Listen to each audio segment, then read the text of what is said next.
Hi, I'm Alex Follett, and this is the 7th episode of 51.5 Tips for a Beginner Property Investor. Today I'm going to talk about ROI, return on investment, and yield, and the difference between the two. Now, I'm not a numbers person, and I'm building my first business, so it did take me some time to understand the difference between these two. And I'm going to explain my understanding in this video, and any comments are very welcome. So when I'm explaining the difference between ROI and yield, I'm going to use as an example our current project. And the basic numbers are as follows.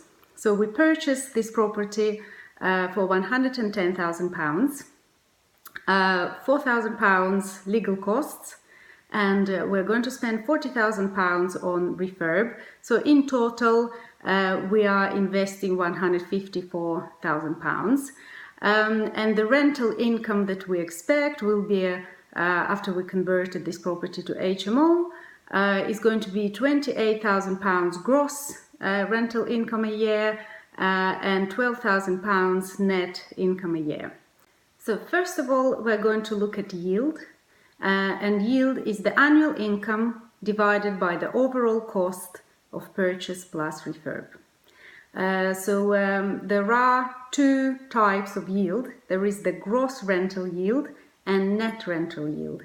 So first of all, we're going to look at gross rental yield, and we're going to take the annual income gross, £28,000 a year, divided by £154,000, which gives us 18% gross rental yield. Now, when you see a deal advertised and they say a yield is so much, you need to make sure what this number means, whether this is a gross rental yield or whether this is a net rental yield, which also includes all the expenses, and the numbers can be quite different. So you need to understand which yield you're looking at. And of course, it is not always easy to predict the expenses such as mortgage rates, or for example void periods.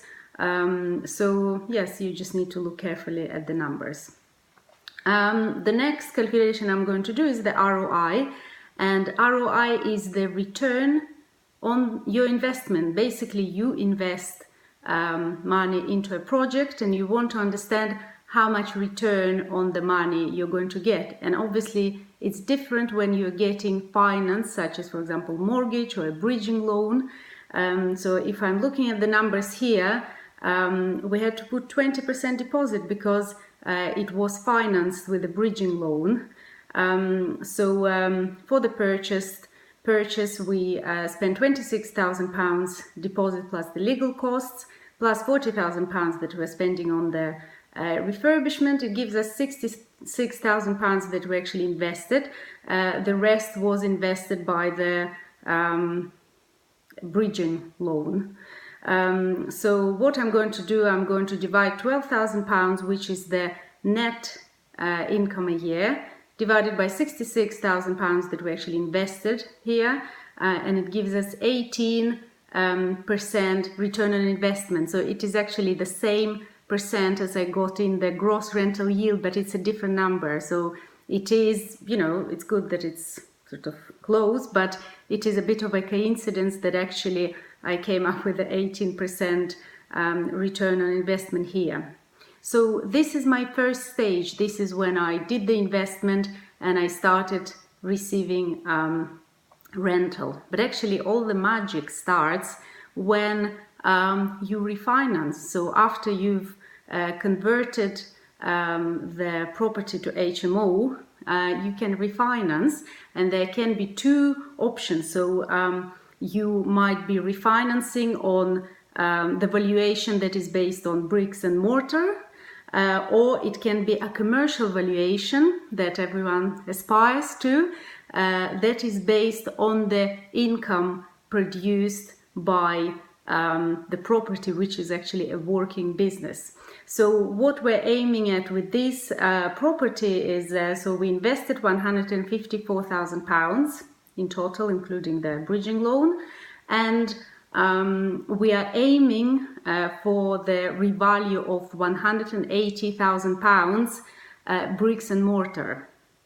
And if we get this valuation and we can get 80% HMO mortgage, then we will leave £10,000 in this investment, and we will be getting £12,000 net income a year. So basically, if you do the numbers, we'll be getting more than 100% return on our investment after we refinance and pull the money out at the end of the project. So 100% return on investment sounds great, compared to the 1% you get in the banks if you're lucky.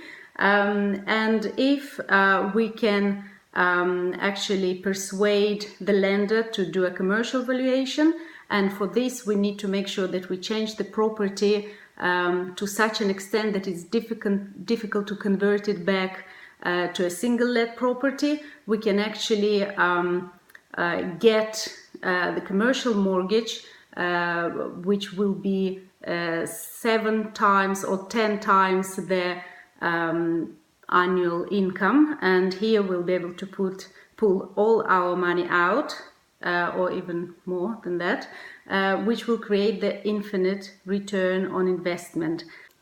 So to summarize, yield is an important tool in appraising a potential deal, but it doesn't really matter whether the yield is 5% or 25% if at the end of the project you can pull all your money out and create infinite return on investment. I hope that you found this video useful, and see you next week.